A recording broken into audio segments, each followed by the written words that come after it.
All right, everyone, welcome back to Sapiens Playground. I'm very glad to welcome our next guest, which is Mary Ruddick. Thank you so much for coming on the show. Thank you for having me. Yeah, that's super cool. We're going to talk about many things today, especially about I think blue zones, diet, what our ancestors might have been eating, and how to increase health span. That's going to be the title of my podcast, and that's I think the most important topic. And that's actually I think what we should want in our life. It's not just increasing lifespan, what everyone is talking about, but also health span. I so agree. Yeah, let's start with a brief introduction. A few things which I asked all the guests of my podcast. So tell us your full name and your favorite food, and also your favorite type of sports or exercise or something.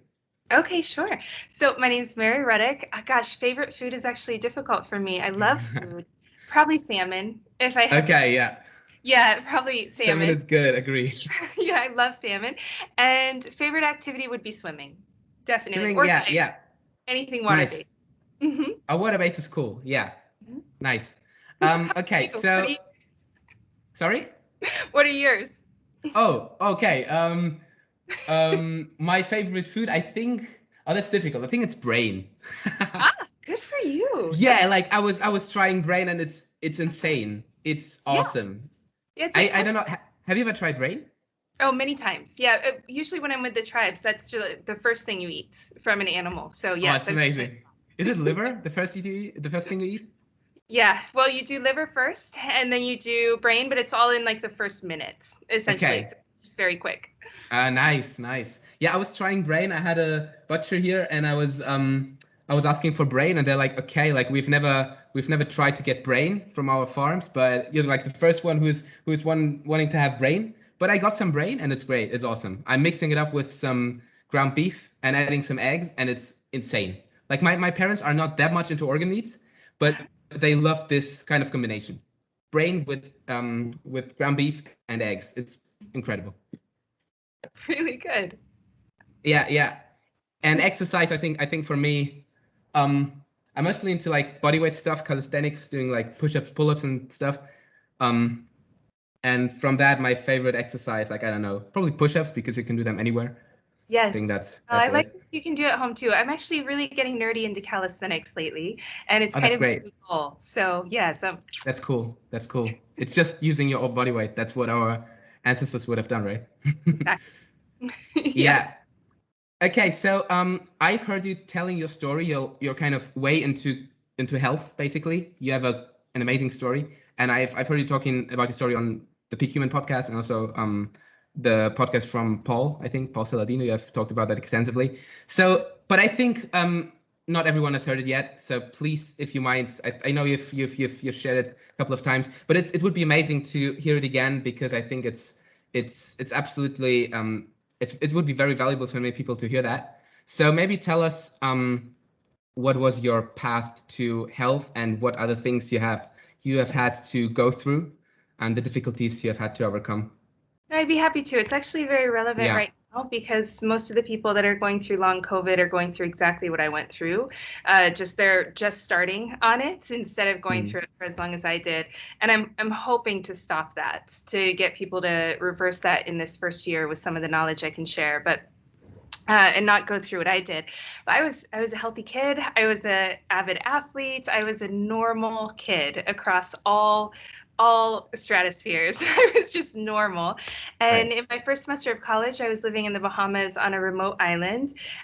Don't think vacation. It was actually like camping. There was nothing fancy there. We were sleeping in huts and doing field research at the field station there. And a bug got into our food and made many of us very sick. At the time, of course, we just thought it would be a flu. We were kids, you know? All right. Yeah. My life was never the same and has never returned to kind of like pre that date, right? So what happened was the infection went into my brain and went undetected for 3 years. Now, I was very sick for those 3 years after I contracted the infection, but it was all over my body. I was having symptoms in my kidneys and my thyroid and my liver, and they didn't really know what to make of it until they asked. Sorry, what was that infection? It was a mycoplasma infection, which are typically pretty hard to kill, but if you get it right away, you're usually in the hospital for 2 weeks, and then you're okay, right? And how often does it happen that they get into your brain and like damage other things, as it was happening in your case? Sorry, what was the question? How often do you know? How often is it happening that they kind of that it happens as it was in your case, that they kind of damage the brain and kidneys and stuff? Well, at the time, it was very uncommon. Now it's becoming much more so common, but this has always been common post-serious infection. It just wasn't common to live past a serious infection that wasn't treated, right? Like mine was. So you see it in the post-Ebola cases, the few people that survived that. You're seeing it in the COVID. You don't get it with a flu or anything like that. But what can happen, even if the microbe is initially killed and is no longer in your body, you can get a deregulation in your autonomic nervous system, which is what I had. So my nervous system was imbalanced, and as such, I wasn't sending blood to my organs. And that's how I ended up with all the disease in my organ systems, including, neuropathy, as well as the kidney, liver, thyroid disease. But mostly it just really killed my quality of life. When you're chronically ill, you're not even a shadow of yourself. So I went through that for about 12 years, and 4 of those years were really terrible. 12 years? Yeah, 12 years. Wow. Yeah. Okay, that's crazy. It was very long. Yeah, it was a very long road. It was a very slow road, and it wasn't one with any hope for a very long time. Really, it wasn't until I got to the point of no return medically where I actually got hope. For some reason, I don't know why it popped in then, but it actually did. And we started doing our own research. So around year 7, year 8, I was fully bedbound and would stay so for a few years. And we started just doing less of the Western medicine because it wasn't working. In my case, it wasn't working. And so we started doing a lot of research. We were reading lots of books, looking at studies in lots of different countries, and started doing lots of N1 experiments. N1 experiments, for those who don't know, are just little scientific experiments on your own self. So you have a sample of 1, but you do things very regimented. So for instance, if I was doing, say, a raw vegan diet, I would do that fully. I wouldn't be eating something cooked 1 day a week or once a month, something like that. So so we started doing lots of that, and I also just got very, very humbled. So I started doing things that maybe I would have overlooked before, just out of desperation. And so we did all sorts of lifestyle things and built a really beautiful lifestyle routine. And on the 17th diet that I tried, so I tried lots of diets over these 4 years where I was really incapacitated, I stumbled on one that really worked. It was a Russian diet created by Dr. Natasha McBride. Yeah, just a brilliant MD, and also she's a neurologist and also a nutritionist, but she's brilliant. And her medical school was in Russia, which I really feel the doctors are very well educated in Russia because of the history of the microbiome study there. And anyway, that diet put me into remission within a year, which I feel like is very fast when you've been sick for 2 years and as disabled as I was. And it just put in a religious fervor to learn more. So it became my livelihood, but also my hobby. I went back to school. I finished my undergrad. I then studied nutrition and opened up a practice, really not thinking I would do it for a living. I didn't think there was people that wanted this advice. I was doing it for my own knowledge.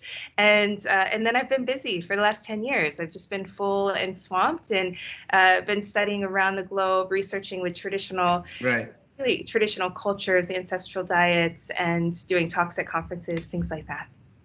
Wow, yeah, that's amazing. Maybe let's talk a bit more about the diets you've been going through. I think you've mentioned 17 different diets. I don't think we should mention all of them, but maybe share a few experiences, maybe which were kind of special in these years, because probably, maybe, as I imagine, some diets didn't work at all, or maybe some diets made it worse, and some others, maybe you saw some improvements, but not that much. And then you tried this diet, which is, by the way, for people, maybe they've heard that, GAPS diet. It's called Gut and Psychology Syndrome diet, basically. And maybe you can expand a bit more on what the diet actually consists of and what you have been eating, so that people get an idea of what foods you were eating to put your very complex disease into remission. Yeah, happy to. So, first I went to some natural practitioners and they had suggested these kind of like powdered drinks and things and no meats and and so I did Are you that. sure vegan diet, right? Yeah, it was like rice protein Wow, and yeah. I could eat beans and rice. I couldn't eat dairy, I couldn't eat meat. There's all sorts of things I couldn't eat. I got far worse on that. And but I would stick with things when I would get worse. And that ended up paying off very well because I got worse on the GAPS diet as well at first. And then, I tried Chris Carr's cancer diet, the raw vegan diet. I did Oh, wow. vegetarianism. I did the sprouting. I did Yeah. green juice thing. So I did a lot of things. But the first thing that ever helped me that I stumbled on was going truly low carb where you don't eat fruit. That took away a lot of my pain. It didn't take away my neuropathic pain, but it took away my muscle pain. And that was very sudden. It was in the first couple of weeks that happened. So I no longer ate fruit after that. It was a hard thing to sacrifice, but it was worth it. Are you now eating fruit again?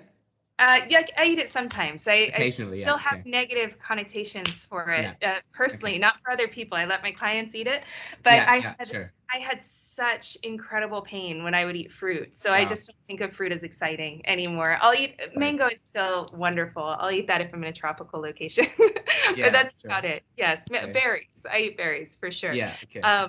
Yeah, but anyway, so the low carb diet, which I had learned about a book called The Truth About Beauty by Kat James, which is a fantastic book about changing how you look through what you eat, and it was really great. And so, I was desperate at the time. I was reading books on all sorts of subjects because there was no book on the subject of my illness, and I stumbled on that book, and I read it more for learning how to make skincare items non-toxic, right? So to not buy things at Walgreens and CVS.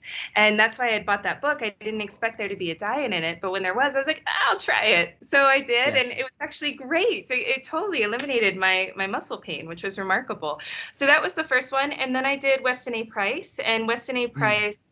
So here's where I really start rolling. So I had tried a lot of failed diets before that, but I really didn't think of them as failed because it was, it really gave me a purpose to try all of these diets. So it was a lot of fun in a time when there was no fun in my life or purpose. So it was actually good trying those, but and fun to learn about something as well. But yeah, so then I got into Weston A. Price, and that was very helpful. I did a low carb ketogenic version of that, of course, but I was doing starches, sweet potato, an occasional slice of sourdough worked into my macros. I had a wonderful farm in Ohio that provided me great dairy and meat. That's good. Yeah, really great. And then I found out about the GAPS diet through a wonderful woman named Cedra, who became my mentor. She had reversed a terrible case of MS. She had been in a wheelchair, and she and I looked like sisters. And we had such a similar medical history that I basically accosted her after a talk and asked her to teach me how to do this diet, which luckily she agreed to. And what this diet consists of, it's very, very specific for the microbiome. So you can't have any starch at all. You can't have a bite of sweet potato for the 2 years that you do this diet. And you can't have foods from restaurants. It doesn't matter if it's just grilled steak, you can't have it. There could be something in the marinade and these kind of things. You don't do many supplements at all. It's ideal to not do them. And there's about 100 different versions of the GAPS diet that you can do. So if you talk to 80 different people doing the GAPS diet, they're going to be eating slightly different foods, but there are medical threads throughout the pattern of the diet that once you learn about the GAPS diet, you understand. Mainly no starch, no long chain sugars, basically polysaccharides. So anyway, it was really remarkable. I mean, I was sick as a dog in my first month. My seizures went up from 3 a day to 10, sometimes far more than that. But I had anticipated and expected that. And so it was kind of fun. And then I would get these little bursts of improvement, like my temperature regulated. See, small things. I mean, I could talk for hours about the symptoms, which I would not bore you guys with, but really everything was deregulated in my body. So a small thing like not being cold or hot at inappropriate times was a big sign that something was changing. And so little things like that would come in. And then, around 6 months, I started to feel much better. And then at 12 months, I was in full remission. So it was really remarkable. I'm very grateful to Dr. Natasha and to the GAPS diet. And it was just really remarkable. Yeah, that's yeah, I've heard many stories like that already on different podcasts also. And like what do you think is the reason actually why this diet helped in the first place? Like, it started with an infection, right? And it spread throughout your body basically, and it started damaging different kinds of organs. And how do you think did it help you and your body to exclude all these starches and everything? Yeah. And or maybe include some high quality animal products into your diet, which help to kind of, heal. What's your theory? What's your thoughts on that? For me, I really feel that it was the starches, because it was the one thing that I really changed when I went onto the GAPS diet. The goal of the GAPS diet is essentially to regrow the entire villi and stomach lining, right? We've got all these little villis in our stomach lining where the good bacteria are supposed to live, but when we're compromised, it typically looks like a dystopian coral reef. And when the bacteria get in between the villi, this is where you get trouble. So you can have H. pylori on the tips, and this is going to benefit you. But as soon as it gets into the crevice, you've got hernias and you've got issues going on, right? So the placement of the bacteria is actually just as important as what bacteria you have. And so what this diet does is it takes away anything rough and fibrous. You're just eating soft boiled food, which basically just gets out of your body's way. So it can regrow that stomach lining. And the reason why that's relevant, I know the word gut and stomach lining is thrown around too much these days, to be frank, but your 70% of your nervous system in that gut lining. You have 80% of your immune system in that gut lining. And my theory going into it, I had no idea if it was going to work. I had no reason to believe it would, but my theory was, all right, really my condition, although it's all over my body, its roots are really in the hypothalamus, and I can't physically get up there. But if I can turn the tide on 70% of my nervous system, I bet my body can get a leg up and do the rest. And so that was my thinking. When I went into it, I told myself I'd give it 6 months before I reconsidered if I went further, and that I wouldn't even waver for the first 6 months, because I know it takes 6 months to regrow a nervous system. It regenerates every 6 months. So I was trying to be very logical about it. And so, I really feel that it's both the softness of the food, then the nourishing food. So it's full of animal fats, which are rich in cholesterol. And cholesterol is the food of both the immune system and the nervous system. You can't rebuild it. It's not killing us. It's kind of good for us, people. It's literally our best friend. It's our best. If people knew what cholesterol did, they would never want to lower it. I always try to tell my clients, it makes all your sex hormones. Do you want to have good sex? You need cholesterol. Cholesterol. Plus, it's our antiviral. We're in the middle of a viral pandemic. It does so much for us. And then, of course, it's involved in our feel-good chemicals too. So in the receptors. So cholesterol is just amazing. And your brain has a lot of cholesterol, and also the nervous system, because it had all these myelin sheets, and so that's why I think it definitely benefited you in the regeneration process. It's a very high vitamin B diet as well, and it's so it's full of all the nutrients that you need to rebuild, the body with. And then it also takes away all the offenders that can get in the way. So your body doesn't have to work as hard for that. And then further, it does the zero starch. So not everyone would have to pull out starch to heal, maybe someone with a mild condition, but for me, it seemed to be pivotal. The starch is not good or bad. I mean, lots of traditional societies ate a lot of starch. Definitely. We handle starch when we're healthy, but when we're healthy, when we're healthy, absolutely. But not many people are healthy today. I probably had already had too many antibiotics when I got sick, and just from growing up in America, and when the microbiome has overgrowth, so you've got your good bacteria, your overgrowth, and your opportunistic bacteria, and then your pathogenic. The opportunistic bacteria eats starch, it eats fiber. So that fiber, when you have a balanced microbiome, that can feed the good bacteria. But when you've got the overgrowth, now it's going to feed the bad guys. So the same food can create a state of health or ill health based on what's going on in the body. For me, when they found the infection, they put me on antibiotics for 2.5 years, very high dose, level 1. And, I didn't know. I was a kid at the time. So no doubt it was feeding the negative bacteria, and it made just a drastic change. I mean, although I didn't feel better in the diet for many months, my lab tests were phenomenal. My nerve tests were phenomenal. The reversal change was very quick at the cellular level. right? Just not on the symptom level. So yeah, for me, I think it's the starches, the nutrient density of the food, and then the soft boiled food as well.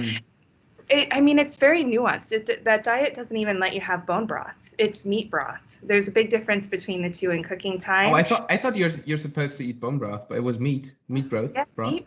Bone broth's not allowed on it. Bone broth, wow. like fiber, very good for healthy individuals. When you're compromised, it can be too rough on the gut lining. It's very full of minerals, and those minerals are abrasive on brand new villi. So you do meat broth instead, which has a different chemical composition. Yeah, sure. Mm-hmm. Oh wow, okay, that's interesting. Yeah, okay, yeah, that's super interesting. And you were telling that you now have kind of a practice, and you're helping people maybe also reversing different kinds of conditions. Did you meet other people with similar things happening? Now as in your case? Yeah, now I've seen tens of thousands. Oh yeah. Yes. Yeah, because I had reversed this at the time, very unusual condition. They kind of flocked to me when I sure. So yeah, I've worked with countless, and it's at first, when I was first practicing 10 years ago, I actually didn't enjoy working with that condition because it brought up too many negative memories, honestly. Like I would need to kind of really go back into my symptoms to be able to talk people out of it. But now that I've been in remission for so long and I've been in practice so long, it actually reversed. It is my literal favorite thing to work with. I love it when someone with that comes to my practice. So it's actually a great thing to work with because it really responds, and it works, right? Usually respond to other things.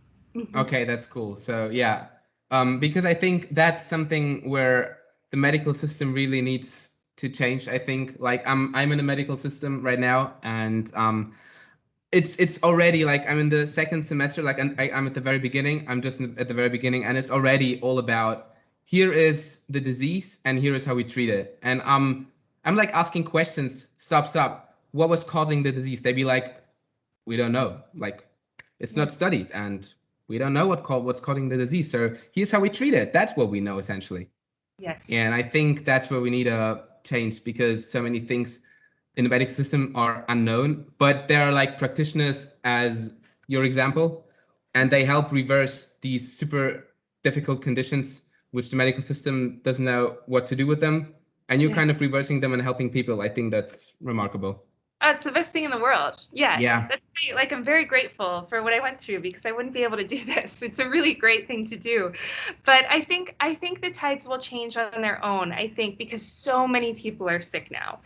So many people have conditions that although the chronically ill before could be ignored and kind of pushed under a rug and been like, okay, just take this drug and we'll see you in 3 months and continue on that for years and years.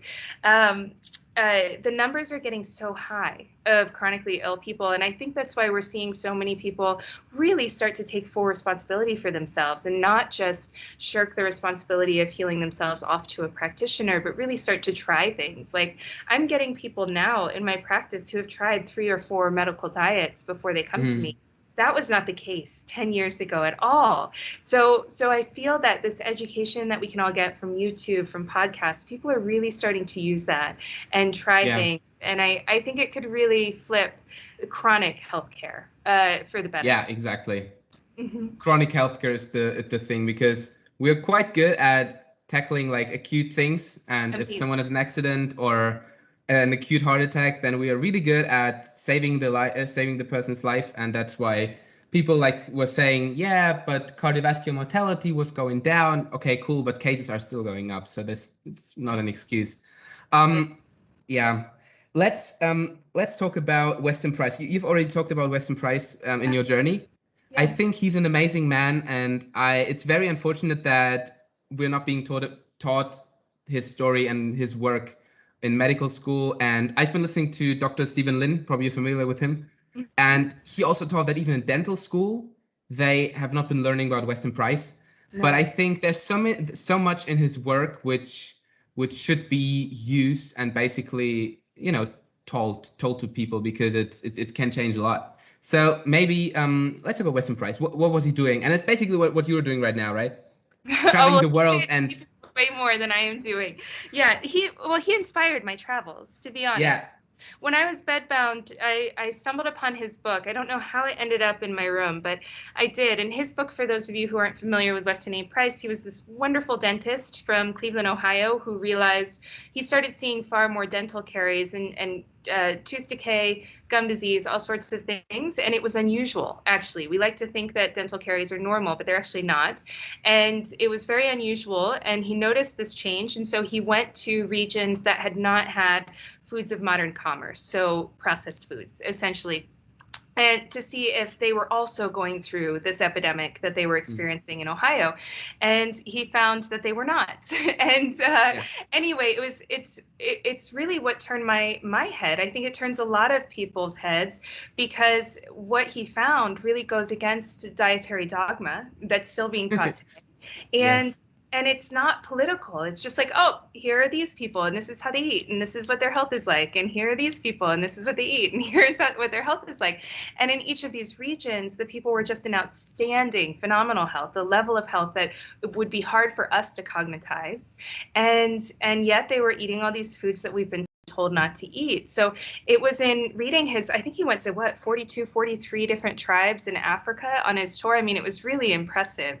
And he visited many tribes, and it's like, it was insane numbers. He was comparing the teeth, and there were numbers like in the isolated civilization in this tribe, there was like 0 point something% of tooth decay of all these thousands of teeth he was basically looking at. And in the modern society, it was like 20%. So it's not how as it is in our modern kind of studies, where we have an increase of 2x or like 1.5. Cholesterol increases your risk by 1.1 or something like that.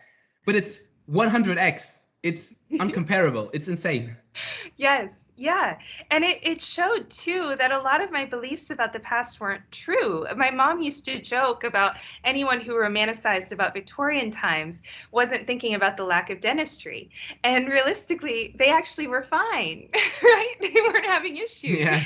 They were just starting to have issues with their dental health. So, but in these tribes, and in the tribes when I go and visit them too, they're still not having dental health issues. But I mean, they're not having anything. They don't have headaches. They don't have. No one dies in birth. Like, I've heard you guys talking about that. You've been asking them, what about headaches and what about depression? They're like, what is this? How can we make sense of headaches? Like, if we fall from a tree, maybe then. I was talking to Brian on my podcast, and he told me that you asked them about back pain, chronic back pain, and they didn't understand the concept of chronic back pain. They were like, yeah, maybe if I fall from a tree, I have some acute back pain, but why should I have back pain for years and years or headaches and stuff? Why? What's the point? Like, how does it work? Yes, they were so funny. Yeah. Yeah, and I was trying to ask all those questions, or we were trying to ask all those questions, because, here, Brian and I are there witnessing it, and we can see it. But for people back home, they always assume we're romanticizing it. That, oh, well, certainly, I mean, listen, cherry picking. Die. Yeah, everybody's hungry. No happy that they've got to be stressed and cold, and instead they're just really happy, and they're well fed, and they're healthy, and they don't have health issues. But yeah, it was in reading Weston A. Price's take on the Maasai, this carnivorous group, that really flipped my paradigm upside down. I was like, here I am, a vegetarian and a vegan, and if this tribe is eating nothing but animal products and they're in perfect health, and here I am bedbound, dying at age 24, okay, I'm going to do what they're doing. Like, I'm not going to do this anymore, kind of thing. And I think he's really helped a lot of people see that in a really wonderful way.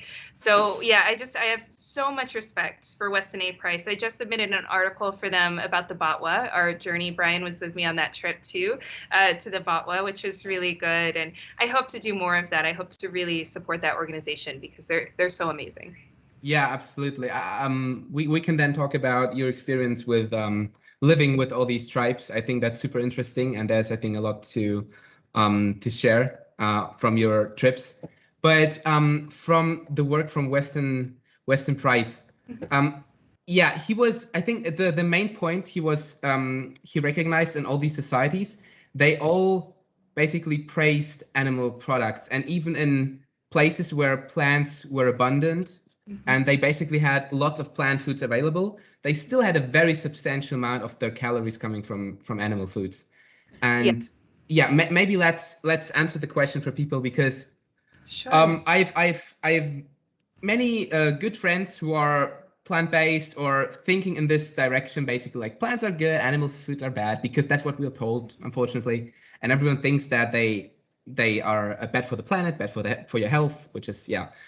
Let's answer the question: what makes them so important, the animal foods? Because I would say that's one of my two most important rules when it comes to a good diet. First rule, basically eliminate processed foods, and second rule, have a good portion of your diet coming from high quality animal foods.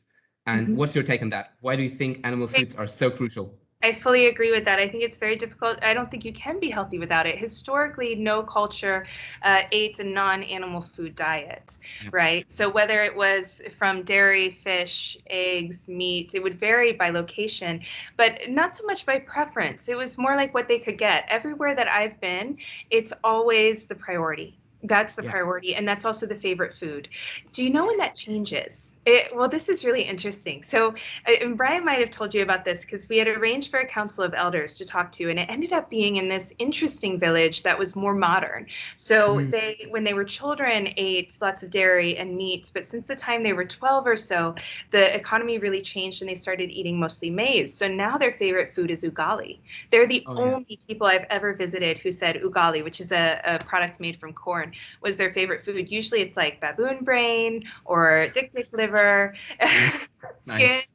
Yes, it is never a vegetable. Vegetables are very much a supplement. They're an extra that the ladies can get when they're not nursing, but it's not like a staple.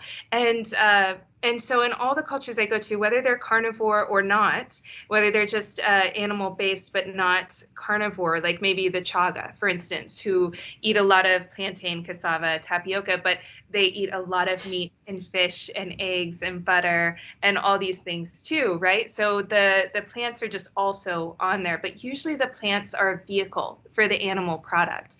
You know, I was talking to someone who had studied in the Yucatan Peninsula in the Blue Zone there in Mexico, or in Costa Rica rather.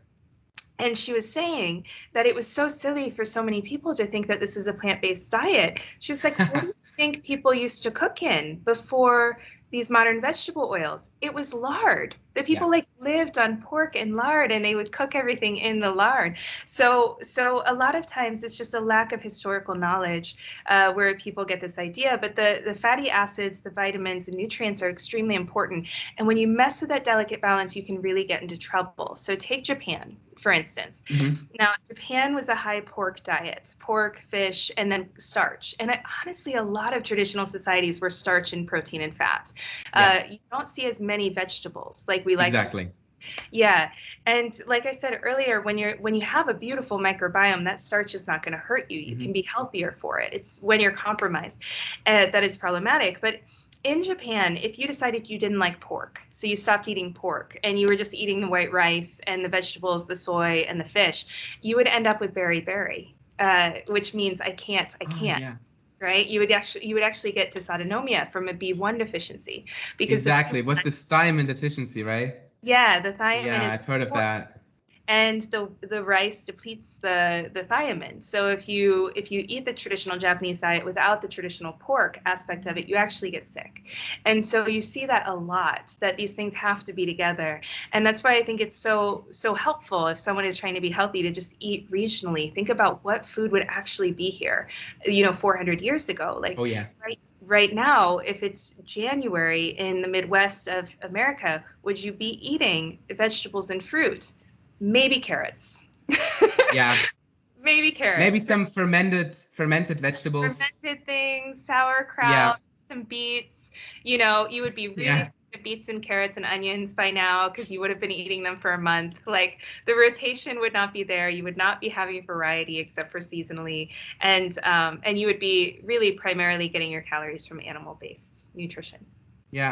That's so funny. I was talking to my dad, because he also grew up on a farm when he was a kid, and I was asking him what they were eating that time. It was like quite a long time ago, because like maybe 50 years ago. What were they eating in that time and on the farm?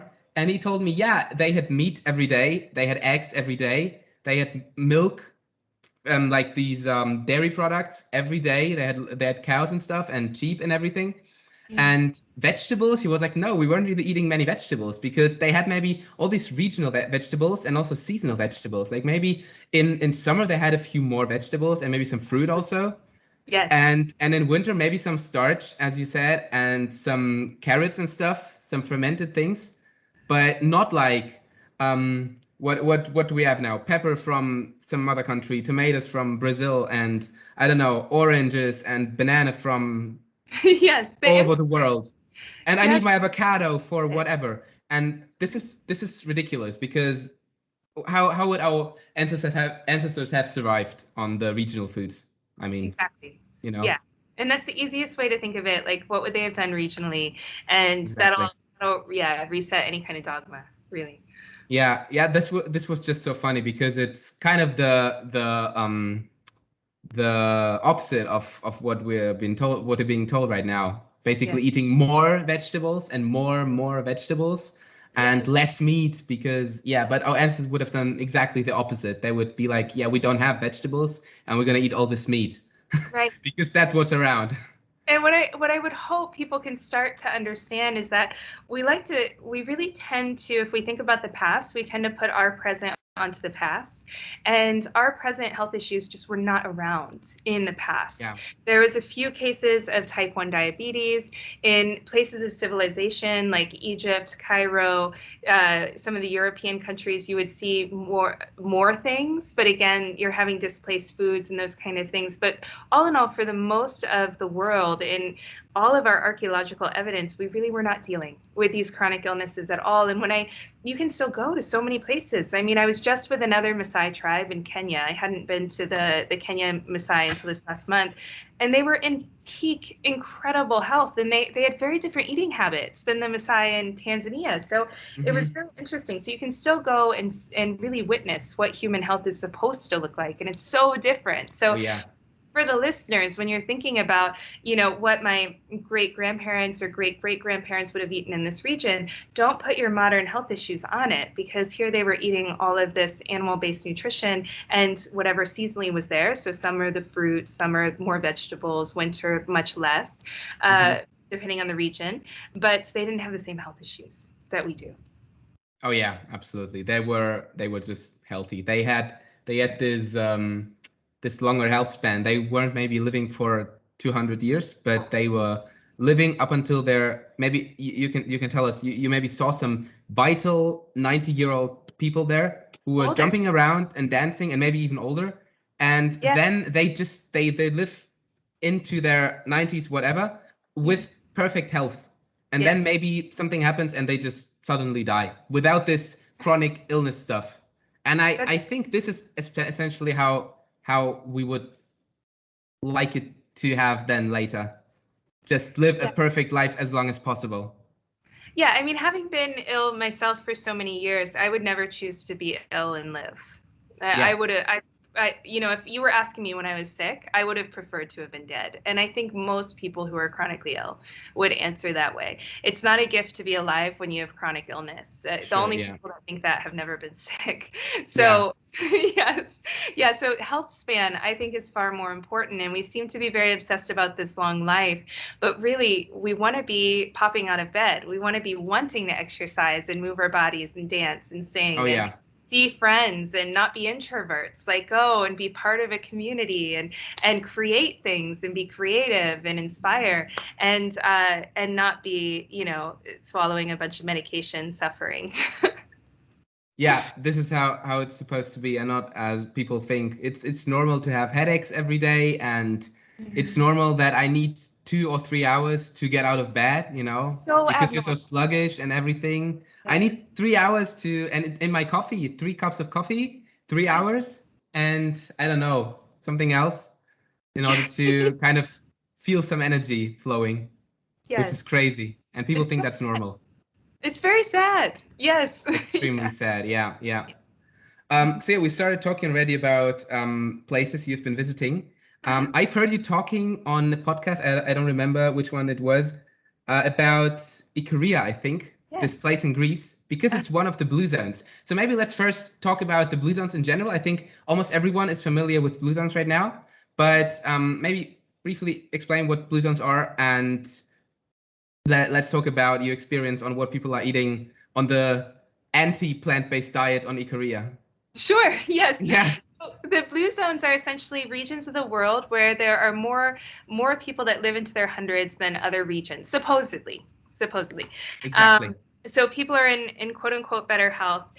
Where I've been, their health is better, but there are tons of villages throughout Greece that live just as long. Honestly, you can go to most places in Greece where you're going to see people who live as long, but the island of Ikaria is one of these blue zones. Sardinia in Italy is another one. There's another one in Costa Rica, Loma Linda in California, and then Okinawa.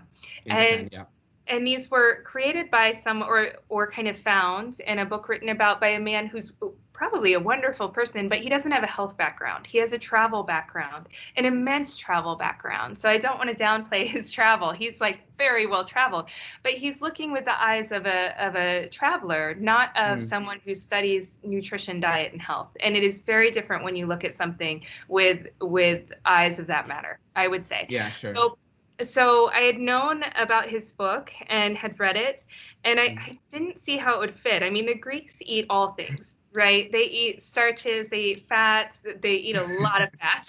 They eat a lot of fruit in the summer. They eat a lot of meat year round. They eat enormous amounts of dairy. Like why they don't export all their amazing cheeses, I will never understand. But the Greeks eat everything. And I'm a resident of Greece. I live in Greece. My fiance is Greek. So I have a lot of time spent in Greece, and I'm familiar with the culture. Of course, I'm from America, but I have a bit more than just a tourist would have.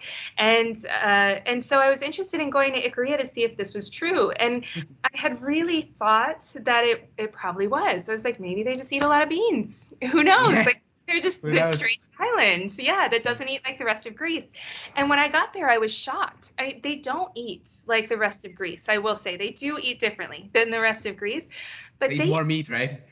So much more meat. So much more meat. Way less baked goods. The rest of Greece, Athens, there's a bakery on every corner. And although they don't eat baked goods like the Americans do, they eat baked goods. They still eat them, so they're not loading like the Americans, but they eat them.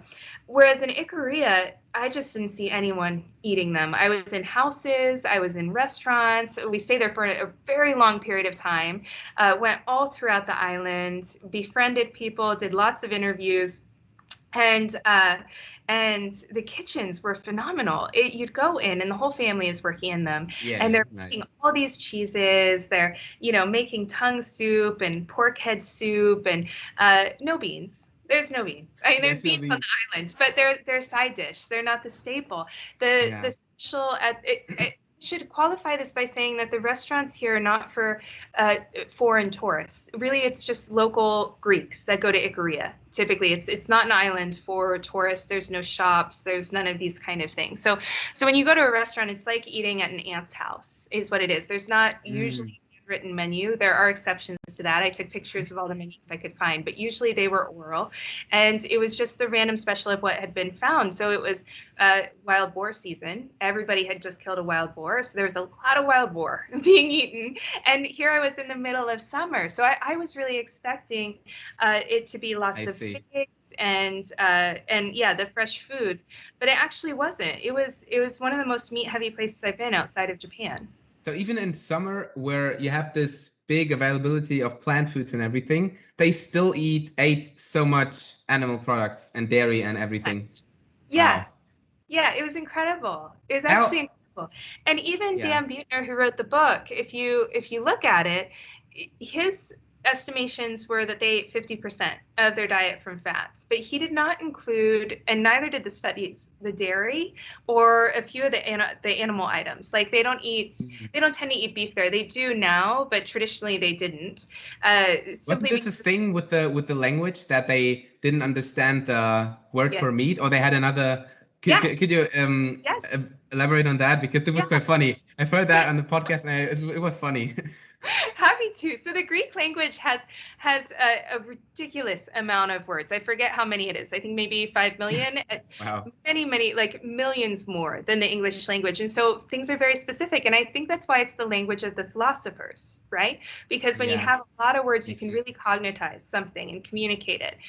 So the Greeks are really wonderful at communication. But when they're speaking to a non-Greek, the communication goes out the door. Because if you tell a Greek person that you don't eat meat, they'll say, I have chicken. So meat to them is only beef. That's all it is. That's the word for meat. The English word for meat means beef in their language, basically. That's right. That's specific. Oh, yeah. Yeah, so it doesn't mean lamb or goat, which really the Greeks live on, lamb and goat. Okay. Part of that is probably cultural, and I could be interjecting my own theory here, but you know, Greece and Turkey has fought off and on as long as humans have been there, right? They have never gotten along well, and with Turkey and their population, they don't eat pork. And so I'm pretty sure that the Greeks just put up souvlaki stands on every corner full of pork just to deter. Nice. Like, you guys don't want to come here. Yeah, because you don't like to eat pork anyways. Okay. So the questionnaires didn't ask them about lamb or goats, which are their staples. And it didn't have dairy on there either, which Greeks live on dairy. Yes. This doesn't make sense. Why wouldn't you ask for a whole food group? It's a big oversight. I think it's innocent. I really think most of these dietary study spoofs are quite innocent. It's just people that aren't they're just looking from a point of view, to be honest. And a lot of times they don't have they haven't studied dietetics or nutrition, or they don't have a background in it. It's more like they're MDs or DOs and they have an interest, and it's like a sudden interest, or a curiosity. So they're not coming from like a place where you would be, where you've like spent a lot of time, kind of digging into this research. I think that I can't explain the oversights otherwise. It doesn't make sense. And I think there was also some cherry picking involved in that, because you could choose so many other different places on Earth where people live also into their hundreds. I mean, there's regions in Iceland where people live crazy long lives, and also like I forgot the name. In one place in China where they eat crazy amounts of meat. Hong Kong. It was Hong Kong, exactly. I think they have one of the longest life expectancies on Earth, and they kind of eat the most meat or something like this. Oh, that's exactly accurate. You could take this into the blue zones, but somewhat they decided to exclude those places. Well, I'm writing a book on this now. So that's cool. Yeah, so I'm writing a book on these regions now, and also working on explaining why it is that people can be healthy on different diets when they're still eating an ancestral diet. But yeah, Hong Kong has the longest life expectancy in the world, period, and they eat the most meat, period. So that should just tell us meat isn't the problem, and we need to look at other things. But yes. Yeah, Hong Kong is very interesting, actually. So both Hong Kong and Ikaria have very interesting political histories that lead kind of into the healthcare diet sphere. In Hong Kong, it was the one region that wasn't taken over by the communists. And as such, the traditional medicine was not lost there. And the traditional diet was not lost there. So it's very unique for that reason in China. And with Ikaria, it was also a very unique for the opposite reason. Actually, they're all communists. It was a communist island. Yeah, all the communists, when the Civil War was lost, they escaped to Ikaria. And so it's very different to go to. They don't like video cameras. They don't like things being recorded. They're very private because of their political beliefs. But because they were so isolated and they wanted to separate themselves, they too have more of the old-fashioned Greek diet. From more like 70 years ago instead of. So they really kind of still follow the traditional Greek diet, if you will. Yeah. Sort of. The only exception is that they've brought in potatoes, tomatoes, cucumber, eggplant, and bell peppers. They brought in the nightshades. That's really the only. Yeah. And they probably weren't even eating those foods back then. Also. They definitely weren't. Yeah, they were in the Americas. Mm-hmm. Yeah. Wow, that's funny. There's so what do you think besides diet, what else was there? I think what could kind of be a cause for the or reason for the increased longevity in these places, because I think the diets are all very different, as we already recognized and appreciated from Dr. Weston A. Price's work. Yes. That we had different amounts of vegetables, meat, whatever. But what else was there? What also I think Dan Buettner was explaining in his book. But I think what is way more important, if you kind of look past just the diet, the lifestyle in general, what would you say on that? With lifestyle, I think, well, no one is stressed. There's just not this stress that we have. No one is sleep deprived. They wake up with the sun, they go to bed, they don't have insomnia, they're not stressed about tomorrow. They have very tight-knit families and communities, and they all have a purpose. Whether that purpose is being the gardener or cooking the soup at the restaurant, everyone has a purpose.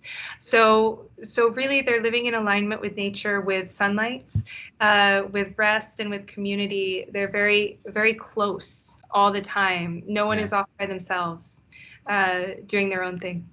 I think that's a big one, because people like only focusing on diet or on one pillar so much, saying like, yeah, it's all about exercise, or it's all about, I don't know, diet, or it's all about going vegan and not eating animal products or something like that. But I think there's this one thing, it's very much overseen, which is community and also de-stressing. Yeah. Aligning with nature. I think that's a very big one, a huge one. I do too. I think you've got to be outside a lot to get better. Microbiome responds so much to daylight. So do all your hormones. Our hormones are very, very mysterious, to be honest. They're fascinating. They really react to outdoor stimuli for the positive, and the stress thing is huge. You know that whole saying about the boiling frog. If you put a frog in boiling water, it'll jump out. But if you slowly increase the water temperature, it boils to death and doesn't realize it. I really think that's most people with their stress levels. We live stress life, and we don't even realize it. We don't even realize that we're stressed. And the problem with that is that we have, let's just take mental stress, not even physical stressors, like working late nights and waking up early and all kinds of things, not having people around, being isolated. But let's just take the emotional. We have 90,000 thoughts a day.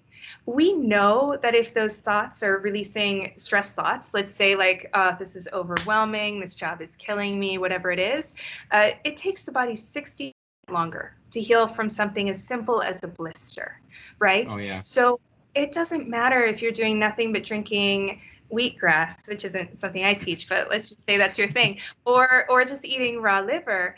If you're still in a stressed state, it's going to be very difficult to heal. So so getting outside into the sun, getting that light into your eyes, on your skin microbiome, the halo biome, really getting present and relaxing for real is immensely helpful. And that's what these people live that way all the time. They don't even have to try. And it has tons of benefits. Like, people know about vitamin D. I think everyone knows that already, that you need the sun to produce vitamin D in your skin. But all the other benefits you get from the sun, it's ridiculous, because the sun has been around for the whole existence of the Earth, the planet Earth. Even before there was life, sun was already there before there was life on Earth. So we have been adapted to the sun just perfectly. And I think the sun has so many benefits which maybe aren't even studied yet. Absolutely. Because everyone knows about vitamin D and maybe some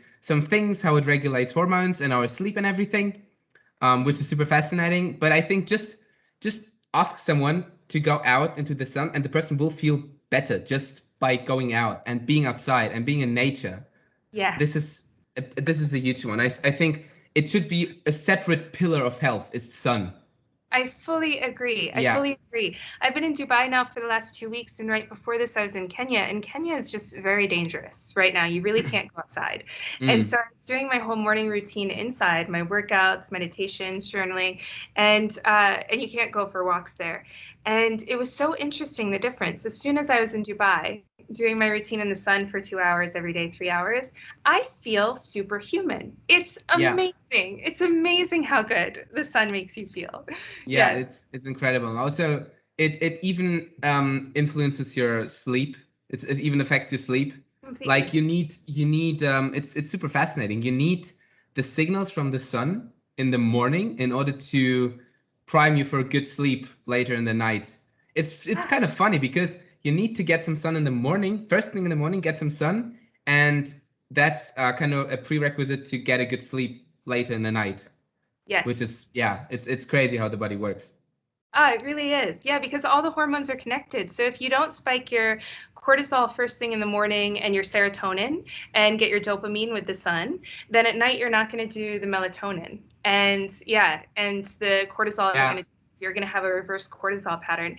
I find I work with chronic sleep patients all the time, whether it's insomnia or hypersomnia.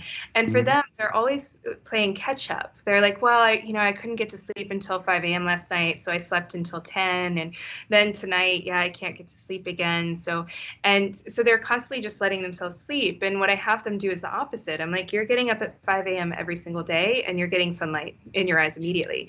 And usually within weeks, they'll start falling asleep on their own around 9-10 o'clock. It's amazing. Nice.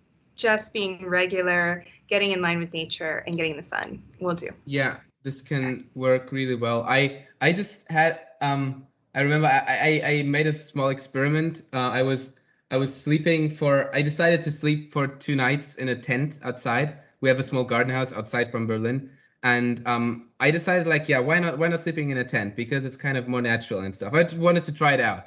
And it was funny because I slept, I fell asleep maybe 10:30 or something. And I woke up super early, like at 5. And I felt like I had the most restful sleep of my life. And I woke up with the sun. And I woke up, it was very comfortable to sleep because it was kind of super cool. Not as it is in summer. Usually you fall asleep and you're still sweating and you wake up and you're again sweating because it's so hot. And it was crazy, and I had so much energy throughout the day. And I think not everyone has to sleep in a tent. That's not what I'm saying. But if you have more of these signals, like waking up with the sun and going out into the sun first thing in the morning, and adjust this a little bit, I think this can really help people. I actually think sleeping in a tent is a great idea. That's cool. That was fun, yeah. Yeah, if you're sick, I think it's actually really beneficial. Back in the early 1900s, when people would have consumption, tuberculosis, they would have these screened-in bedrooms where there weren't windows, and so they would be sleeping in the fresh air. And so it was basically a tent attached to the house, is essentially what it was. But yeah, I think the more tent sleeping, the better. I'm always staying in yurts and tents if I'm in a place where I can. You sleep much better. There's just so much we don't about the body, and it's so much easier to just get out its own way and let it do its own healing. And maybe it's also the sounds, because you have all these natural sounds, maybe some birds or some insects which you can hear, and if you fall asleep with these sounds and wake up with them, maybe this affects our sleep, but we don't know because we cannot study this. You cannot study how these sounds affect the body and the sleep in a kind of clinical setting. You cannot design a study with birds and everything. This is very difficult to do. And why should a pharmaceutical company even kind of pay money for this study? Yeah. Yes. In the first place, there's no interest in that. Yeah, too many factors to study. But yes, it's something we can all do, which is good. Yeah, definitely. So we have established that the blue zones are essentially not worth basically trusting in, essentially, like as it was written in the book. And maybe there were some other regions. We've talked about Ikaria now. I've heard about an interesting study in Japan that among the Centenarians, of the people which were studied there, among the Centenarians, there were no plant-based people or no vegetarians or something like this. Yeah. Vegetarianism was not common. We like to think it was, but it was not. Even in India, even now we have more vegetarians in India than ever before, and still only 20% of the population is vegetarian. So vegetarianism was never hugely popular, honestly, or common. But people are saying, like they're all plant-based diet. They follow plant-based diet in the blue zones. But among the Centenarians in Okinawa, there were no vegetarians among the Centenarians. They eat enormous amounts of fish and pork and things. Yeah. Yeah, they do. What other tribes have you been visiting? Well, just now in I was general? just with a couple Maasai tribes in Kenya. Before that, I went and saw the San in South Africa. I went to a couple different groups of the San. San are the traditional hunter-gatherers that were throughout what used to be Rhodesia, South Africa, Zimbabwe, Botswana, those regions. So Some are mostly in Africa, right? all in Africa. Yeah, Okay, yeah. they true hunter-gatherers didn't farm anything. Lots of different clans within, which would have different diets based on region. So some San, which I met with, only lived in caves. That's it. They lived in caves. They never Wow. left caves their whole life. They were amazing. They were amazing. And then others were out on the prairie hunting and gathering, but they were migratory, so they would have like 3 different villages they would move between. Essentially, they would like pack up camp, go for 3-4 months, then go to another one. The Hadza are very similar. You see that a lot with many hunter-gatherer groups where they have like 3 destinations they go to through the year. So they're kind of going where the food is. And for the season where the food is, but yeah, the San were very interesting, and I liked them a lot because most hunter-gatherers don't use as many plants as we think, and usually it's like 1 or 2 at most for medicine, and the San they have an enormous knowledge of medicine, actually. So it's a lot of their plants that have been helpful in combating things like malaria and these kind of things. So I did some herbal studies with some San folk, and that was really quite fascinating. And then before that, I was earlier this year with Brian. We did the Batwa, we did the Chaga, the Maasai. I went to some villages without Brian before he got there in Zanzibar, and those were quite interesting. So yeah, kind of all around the Datoga tribe, the Iraq. Just a brief visit with the Iraq, but our guide was of Iraq tribe. So really took quite a few over this last year, despite COVID. I've been very lucky in being able to travel. Yes. Yeah, that sounds good. And what did they all have in common, and what was different maybe between the tribes? I've heard you talking with Brian about kind of that some tribes appeared more robust and more vital somehow, and that they were. Brian showed me a picture of this one line of people where there's 6 generations or 5 generations in one photo and everything. So maybe what did you observe in terms of commonalities between the tribes and differences? Yeah, so commonalities was that they all ate very regionally and that they prioritized animal protein and fat over all else. So that's what we're going for every day, was the animal-based food. They all were equally healthy until modern foods came in, then they were not. So once even just a small amount of modern foods came in, you could really see it in the Hadza group. Yeah, you could really see it in the Hadza group. I mean, they still were phenomenally healthy in comparison to us, but they were not what the other tribes are. They just are not as robust as the others. The Batwa are the most robust, but the Maasai look the most healthy. The things they have in common, I mean, one thing, they all, imagine a twin size bed, a single size bed. Now put 8 people on that bed. That's how they sleep. So they're all interchanging bodily fluids and bacteria. And bacteria, yeah. Yeah, I don't want to get the idea that they're dirty. I mean, there's dirt because there's dirt out, but they're not dirty people. Like, they're actually very clean. There's no smell or anything like that. But like, you're interchanging. If you and I were in a room right now, we would be sharing our microbiome. So they are really sharing their microbiomes. Yeah, and I think this really contributes to the diversity of their microbiome.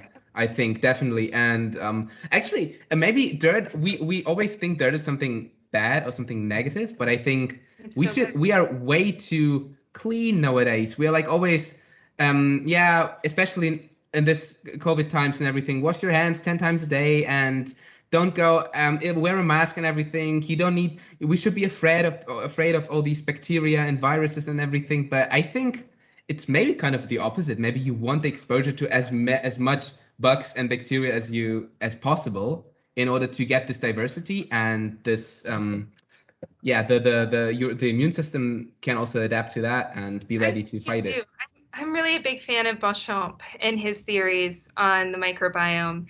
I think when we're healthy, when we're getting good sleep and good nutrition and we're happy, then getting a lot of exposure to microbes is ideal, really. Yeah. Yeah, it's really ideal. Maybe right now with everyone being so compromised, I'm not sure, but it's certainly good. Yeah, that's a different situation, it's a different because story. people are already sick, Yeah, and maybe then they are more vulnerable basically to all these triggers and to more microbes and everything. So yeah, that's difficult. So you need to get the people healthy first, and then you can put them into and that's dirt. not a hard job, honestly. I mean, that's like 6 months to 2 years to get people really healthy. And and if people would start doing that, then they would find they weren't susceptible. They weren't such victims to these infections. You know, and in fact, the microbes can do very good things for us when our microbiome is healthy. Like, we both most likely have tuberculosis in us right now, but it would actually be working to our benefit, not making us sick. It's only going to make us sick when we get stress from another source, whether it's a toxic load, and that can be internal or external, whether it's a major stress or a lack of sleep, these kind of things. So really, I think the priority for the future of healthcare needs to be on strengthening the immune system and the nervous system. Yes, absolutely. Like, this is exposure. This is what I really miss in this whole pandemic situation.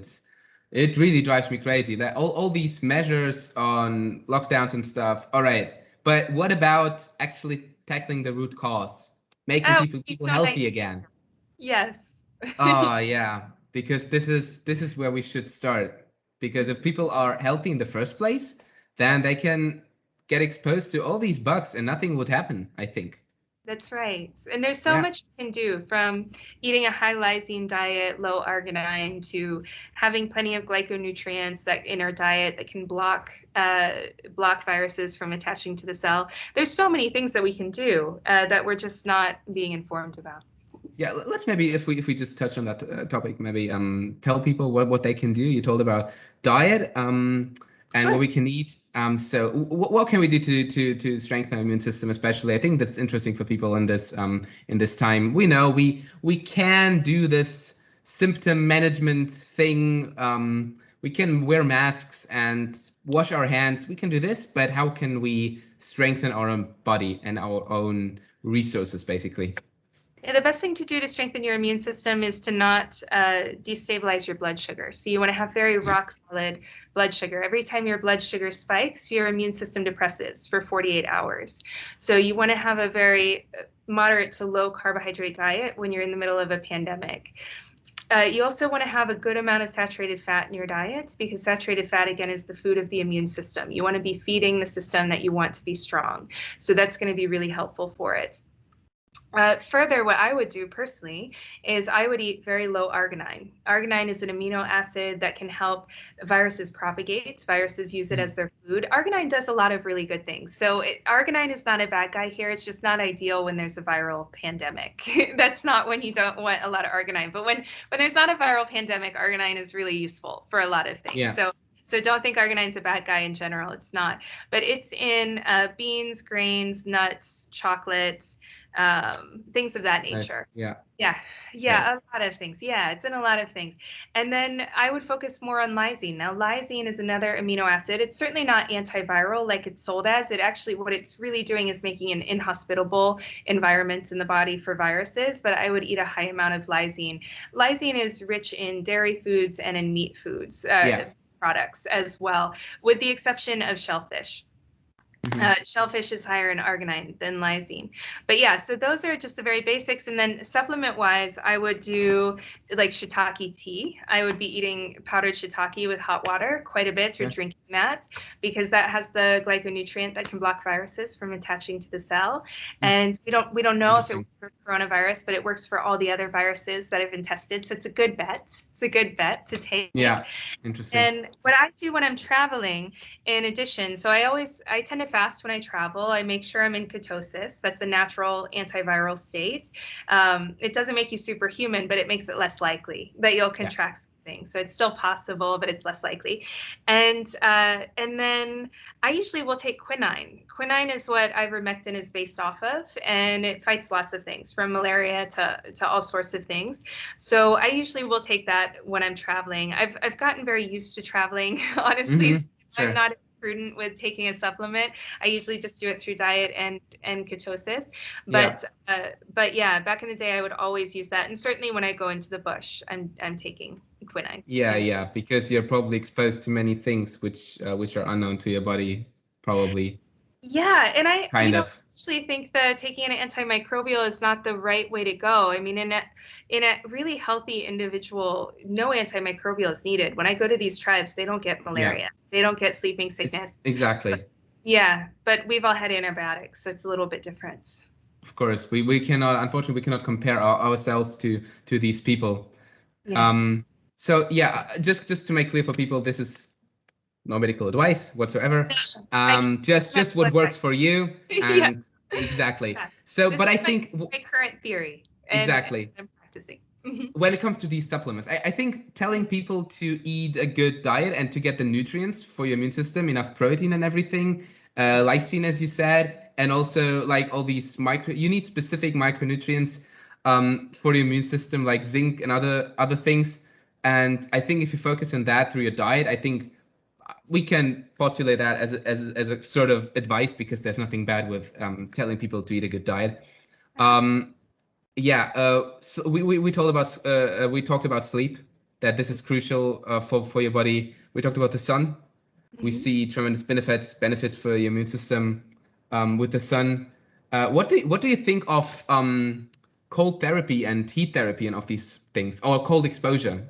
I'm a huge fan. I should rather say. Yeah, I'm a huge fan. I do it every day. I have for about 15 years. I also am a huge fan of getting in fresh water, whether it's local still water or ocean water. Yeah, because when we've taken antibiotics, it doesn't actually kill our bacteria. It changes their form into an L-shaped form. And in the L-shaped form, this is where chronic disease can start to take hold in the body. It's a really interesting new field in microbiology. It's not super new, but it's more recently researched in depth. Yeah, I haven't heard about that, Yeah, lightly researched before. A really fascinating field. And there's not many things that can change an L-shaped bacteria back to its original form, but fresh water can, for some reason. We don't know why, but when we get in fresh water, it can be very helpful. So if you live by an ocean or lake, I highly recommend doing cold water therapy in that. But it's a good stress. It's a bit of hermetics, right? It strengthens the body. Yes.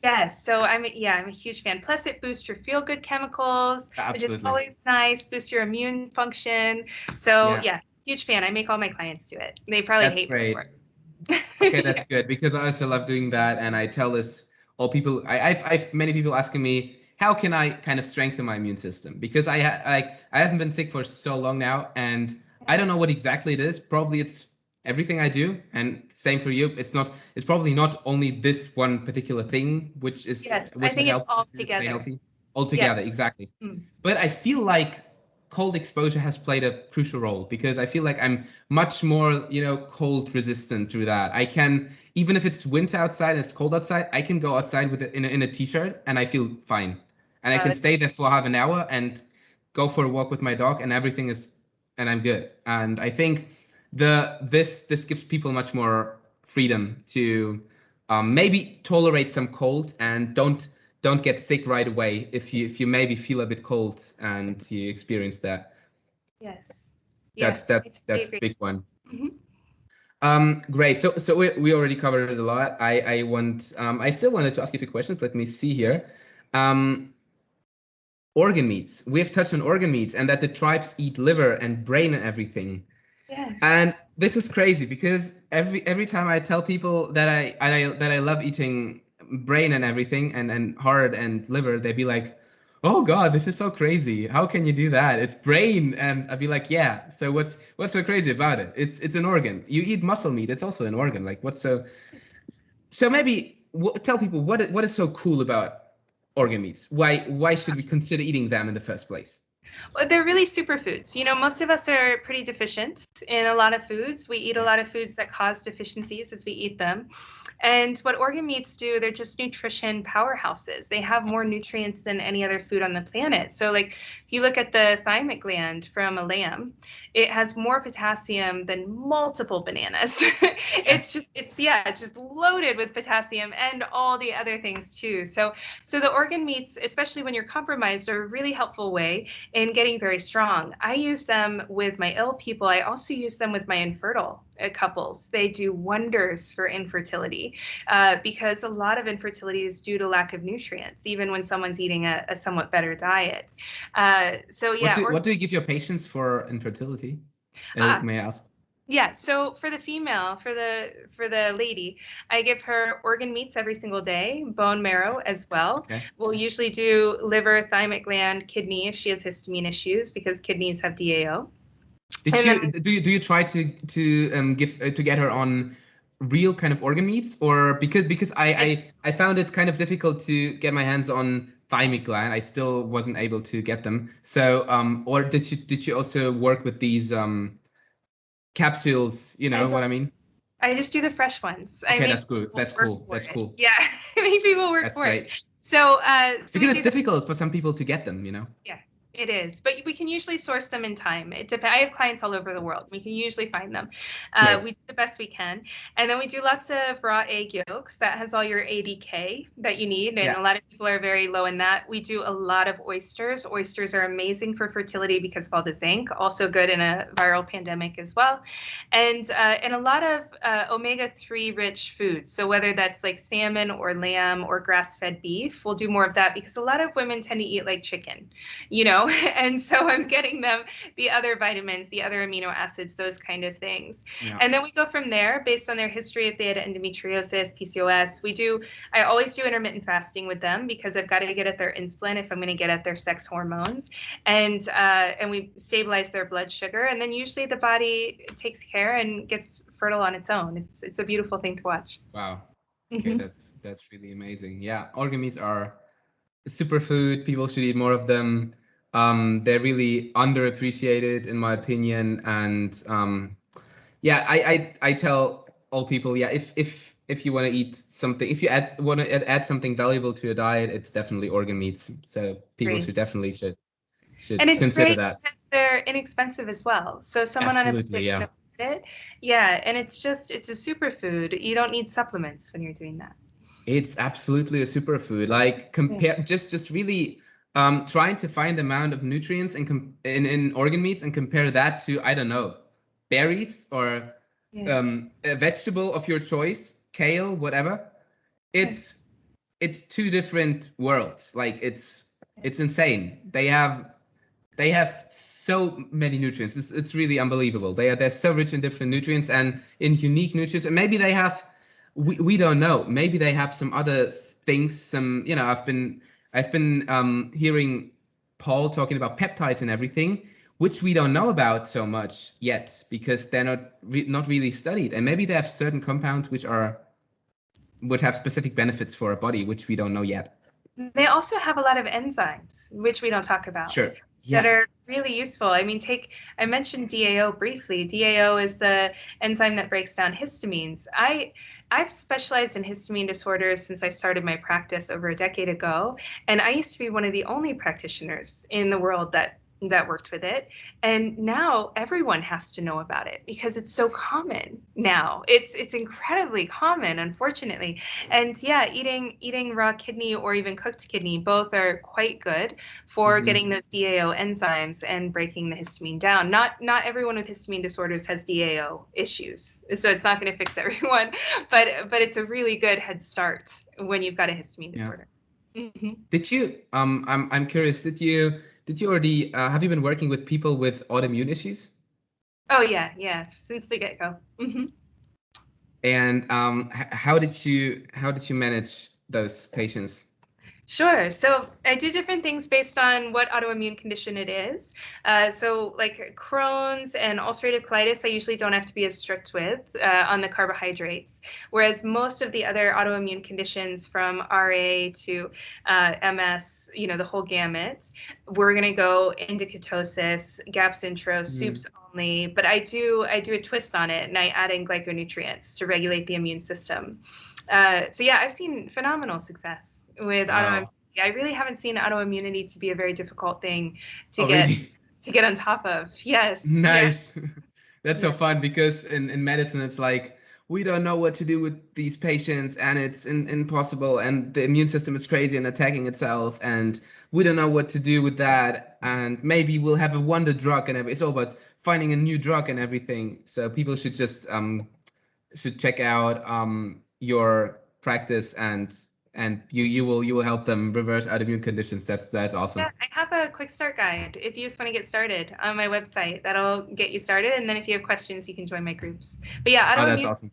It's actually pretty simple. I think it's just the getting out of the body's way, really giving the immune system what it needs, and then giving it immune regulators, and then the body takes care of it on its own. You can just watch. I always have my patients track their ANA score, because it's really encouraging to watch that autoimmune score going from 1400 to 800 to 200 to 0. It's very encouraging. So it's nice to see. But yeah, you can do it if you're self-starting with my autoimmune kit, or you can join the focus groups.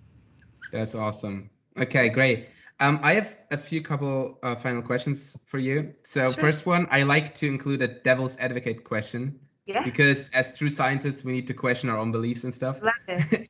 So yeah, my devil's advocate question for you is, why should we even? I've heard the argument many times, and so why should we even consider living like our ancestors? Because, I mean, people say that the diet, for example, that our ancestors had, they maybe only provided an evolutionary benefit until their reproductive age, until they reached their reproductive age. And after that, it didn't really matter anymore. So, and anyways, our ancestors lived, people say they had an average lifespan of 40 years. And so why should we even consider doing that? What's your take on it? No, that's a great question. I think it's a very good question, actually, and one that most people have. Well, for one, we've got to look at the 40 years. That's really a misnomer. It was just that there was more infant mortality, and that was often due to temperature. So you still see that with the Batwa, for instance, the Hadza have infant mortality, which the other tribes really don't. Okay. But the Hadza are exposed to the elements, and they just wear a sheepskin or some skin of a dik-dik, and it gets very cold there. So the children can die of the cold when they're infants. So when you do the age ratio, it makes it seem like people are dying in their 40s, but they're not. Everywhere I go, they're older. They're much older than my parents were when they passed. So why live like them? I mean, you don't have to. For one, you don't have to. But my motto is after going to so many practitioners and so many doctors for my own health, I decided I wasn't going to listen to someone unless they had cured something themselves, and specifically something I was dealing with. And that ended up serving me very, very well. And so I like looking at people who, whether it's in business, whether it's in happiness, whether it's in familial success, whatever field it's in, I like looking at people who have it and seeing what they're doing. Right. And so one of the reasons why I'm doing these ancestral studies is because they have it. They have the happiness, they have the wealth because they're satisfied, and they have perfect health. Yeah. So I think, we can't say for sure scientifically what it is that they're doing that's giving them that perfect health, but we can mimic it as much as we can and see what kind of results we can get in N1 experiments. So I think in this land, when there aren't answers with chronic disease, we don't have an answer. Those of you who have never dealt with an illness, you may think there's an answer because there's a medication for something, but as a patient, it doesn't get rid of the symptoms. You're still very sick taking that medicine. Sometimes your blood work is better, but you don't feel better. So we don't have an answer right now. So in light of not having an answer, I think let's mimic those who have gotten it right. Exactly. Yeah, I think that's a good answer, because I think also this idea of people living only, or that the lifestyle only provided an evolutionary benefit until their reproductive age. I think this doesn't make sense. Brian was bringing up the example of an elephant. They can reproduce at a very young age, but they don't die right after that. They live a very long life afterwards. And we also have this grandmother hypothesis and many other hypotheses which tell us why it has an evolutionary benefit to live longer than just passing reproductive age. Yes. Yeah. Doesn't make sense. And in all the societies I go to visit, they're not young societies. They're all ages. And most of the women, especially in, gosh, the Batwa group in Uganda, my God, the women were old when they were having children. I mean, they were, yeah, they were elderly nursing. So Nice. yeah. It doesn't fit the examples that we have in place today. So I don't think that theory is correct. Yeah. Okay. Great. So yeah, I think we can slowly wrap up here. I think we've talked about many different and interesting things. I have one final question for you, which I ask. I like this idea of asking a final question at the end of podcasts. And my final question is for you. It's basically what keeps you going. But I want to expand on that. It's basically if you were standing in front of the most difficult task of your life, and you're about to give up, is there a moment or a period of time which you kind of go back to and you remember, which helps you to get your strength back and get the strength to continue? Absolutely. I always look back to when I was bedbound, especially the first year of being bedbound. Yeah, honestly, after going through there's so many gifts from going through something so hard when you're so young. But the greatest gift of that was that in comparison, nothing has been hard. So anytime my brain has gone like, oh, this is overwhelming, I can immediately stop it and very logically say to my brain, well, actually, this is nothing in comparison to what I've True. Exactly. So immediately my stress melts immediately. So I haven't had a bad day. I haven't had a big challenge. I think I've been through things that other people would call challenging. Like I tend to do things now that other people would consider risky. I know because they look at me funny. They're like, you did what? But they don't feel risky or stressful to me because in light of what I've been through in the past, this is all just fun. Honestly, it's all a gift. Like I feel so lucky to be here today.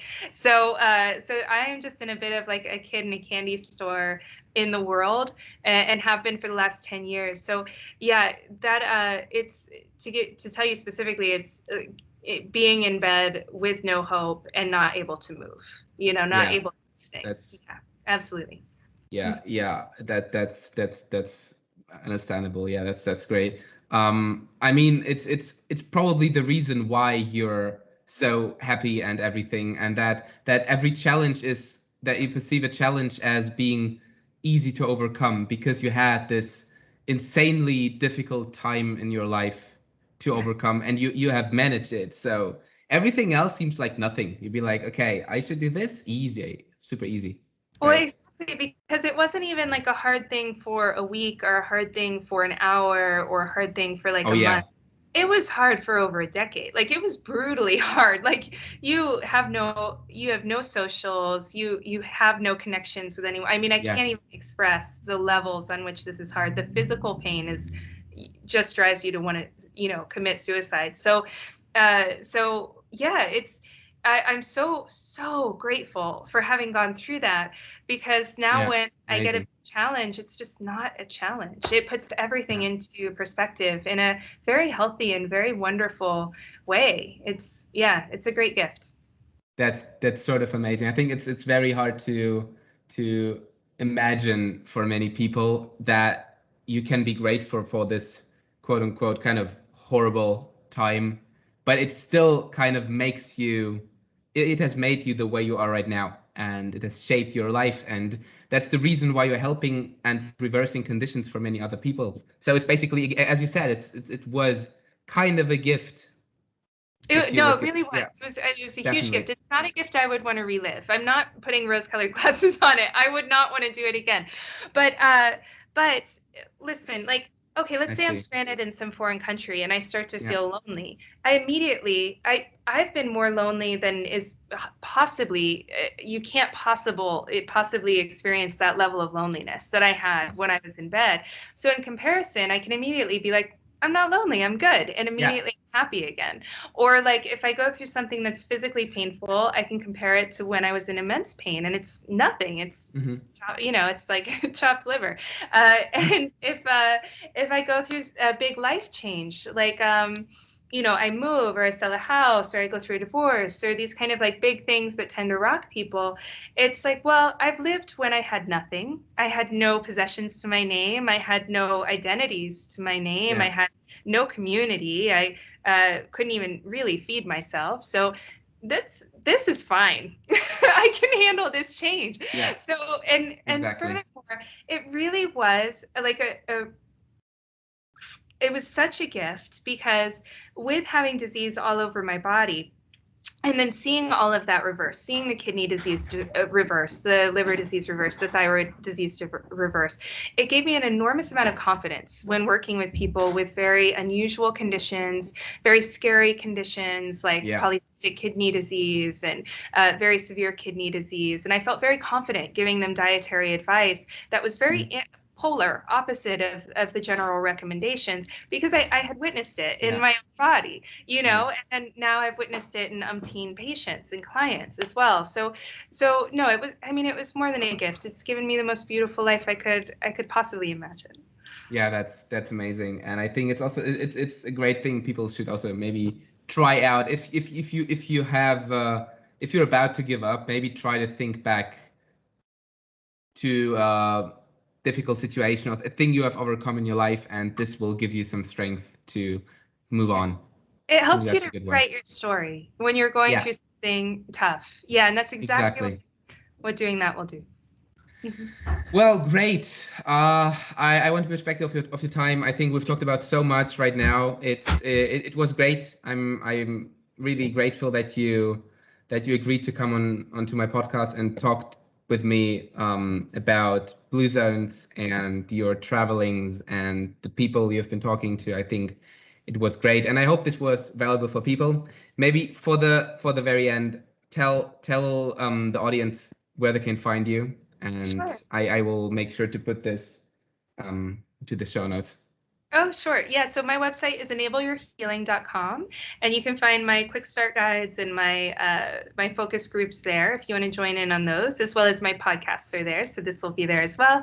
And then I have Instagram, Mary Ruddick CNC, and then I also have a fledgling YouTube channel. I have thousands of hours of footage. I am getting that up at some point from all my tribal studies. And then, of course, you can find me at captainsoup.com. If you're in the States, we can ship you guys all sorts of ancestral soups made with meat and bone broth. We've got antihistamine soups, low oxalate soups, all sorts of things if you're trying to heal with really rebuild that stomach lining. So you can find me all over the place.